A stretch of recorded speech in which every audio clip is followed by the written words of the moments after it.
मैत्रिणीचं काय झालं, अगं तिला तिच्या घरी वेडिंग होतं एक, तर तिच्या त्या घरच्यांनी तिला विचारलं की अगं आम्हाला हे सगळं प्रोफेशनल सर्व्हिस करून हवी आहे, मेकअप हवाय आणि बाकीच्या सर्व्हिसेस हव्यात, तर तू करशील का? तर तिने पण सांगितलं की हो मी करेन, आपल्या घरचंच लग्न आहे. तर त्याने काय सांगितलं माहितीये का तिला, की पण हे सगळं तू फ्री मध्ये करायचं. नाही फ्री मध्ये म्हणजे का, तर घरच्यांचं आहे, घरचे म्हणून. अच्छा अच्छा अच्छा, बरं मी घरची आहे म्हणून. तू बाजू दुसऱ्या कुठच्या पार्लरमध्ये सलून मध्ये गेली तर तिकडे तू पे नाही करणार आहेस का? ऑफकोर्स, तिला मी तेच सांगितलं. अगं मी तिला हे सांगितलं, अगं तू सांग ना की मी तुम्हाला सर्व्हिसेस मध्ये समजा तुम्हाला मी चार्जेस कमी करून देईन. कमी करून दिले ठीक आहे, फ्री कसं करून देणार? बरोबर आहे, पण मला काही हेच समजलं नाही की लोक असं का समजतात की आपल्या घरचे आहेत, पण मग जेव्हा आपण एखाद्याकडून प्रोफेशनल सर्व्हिस घेतो तेव्हा ती आपण फ्री कशी काय एक्सपेक्ट करू शकतो का? बरोबर आहे. आणि त्यांची डिमांड मला असं पाहिजे, मला हे फेशियल पाहिजे, मला ते फेशियल पाहिजे, आणि वर काय असं नाही. आपण पण फ्री मध्ये आपण पण आपलं फॅमिली समजूनच करणार आणि उलट जास्त चांगलं करणार, पण स्टील आपल्याला कोण पे नाही करायला विचार करत, म्हणजे हे असं कसं झालं? नाही पे केलं तर ती साधच करणार ना, ब्लीच केलं त्याच्यानंतर फेशियल केलं, साधच करणार ती. नाही पण तू विचार कर की आजच्या घडीला ब्रायडल मेकअपचे चार्जेस किती आहेत. तुला माहितीये तिने तिच्या घरच्यांना ऑर्डर नाही दिली, तिच्या म्हणजे माझ्या फ्रेंडला ऑर्डर नाही दिली, तिने ना बाहेर कुठल्या तरी आर्टिस्टला ऑर्डर दिली. आता तुला सांगू तिने किती तिथे स्पेंड केली, जवळजवळ तिने 70-80 हजार रुपये स्पेंड केले त्या तिच्या पूर्ण ब्रायडल पॅकेज साठी, तिच्या सगळ्या प्री ब्रायडल पॅकेज साठी.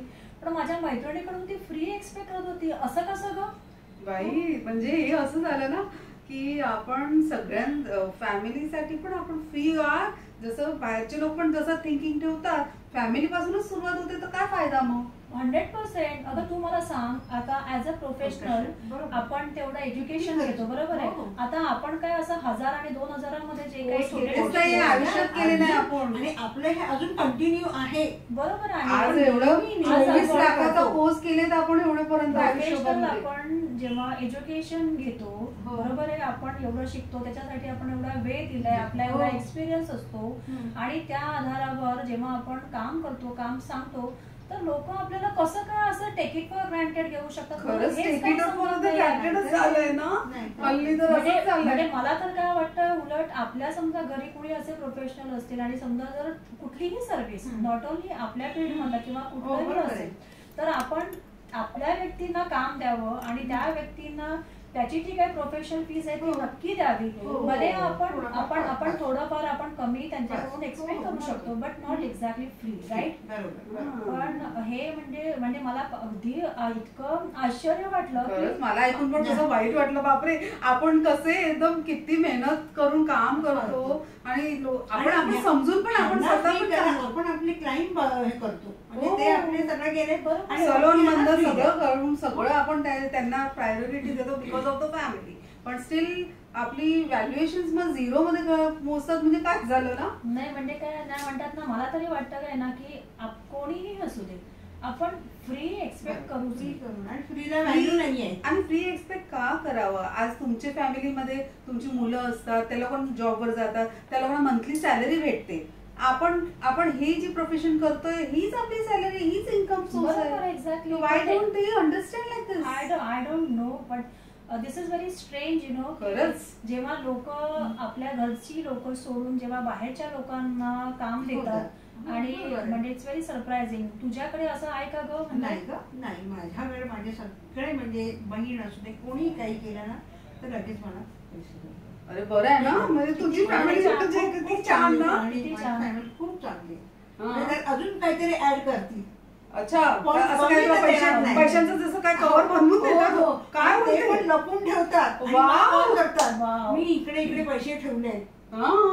खूप चांगलं. मग पार्लरवर येऊन काय पण करून गेले तर त्याला पण गल्ल्यामध्ये टाकून देतात का पैसे असे? आणि मुलींना देतात, मुलींना पण देतात. That is called respect. That is called respect. त्यामुळे मला असं वाटतं की आपण चांगलं करूया. हे मी कितीही केले तरी हे लोक मला पैसे देणारच आहेत. नाही, तेच मला असं तेच वाटतं की no one should take anyone for granted first of all. आणि आपल्या ज्या काही प्रोफेशनल सर्व्हिसेस आहेत ज्या आपण दुसऱ्यांना देतो किंवा आपण घेतो तर त्याचं आपल्याला व्हॅल्यू आपल्याला मिळालेच नाही का. ऍक्च्युली तसंच आहे की या हिशोबाने ना आपण स्वतःच फील करायचं की आपली व्हॅल्युएशन कुठे वाढवायची.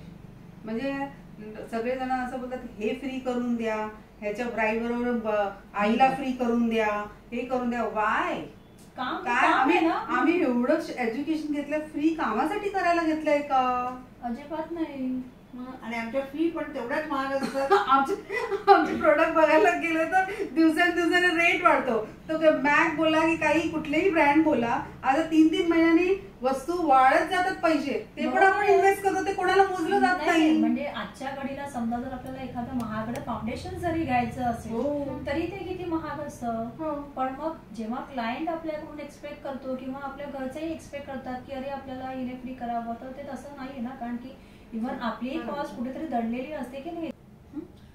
तर मेन गोष्ट काय ना की प्रोडक्ट किती महाग झाले आणि लोकांना सगळं ब्रँडेड हवं असतं, हाय क्वालिटी हवं असतं. मग या सगळ्या गोष्टी आपण जेव्हा लोकांना देण्याचा प्रयत्न करतो तेव्हा कितीतरी जी हिडन कॉस्ट आहे ती लोकांना समजत नसते. कळलं.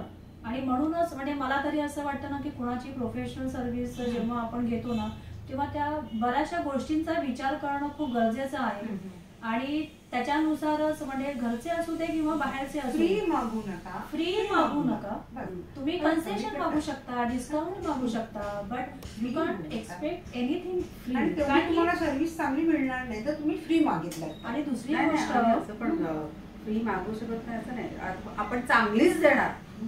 इतर सलून पेक्षा पण 101% आपण चांगली देणार. हा शब्द नाही. पण तुम्हाला सांग ना जगामध्ये फ्री काय मिळतं गं? बरोबर, काहीच मिळत नाही. आज एखाद्या बाळाला जन्म द्यायचा आहे, जेव्हा ती आई तेव्हा हॉस्पिटलमध्ये जाते तेव्हा डॉक्टरही तिची डिलिव्हरी करण्याचा चार्ज घेतोच की, तो कुठे फ्री मध्ये करून देतो.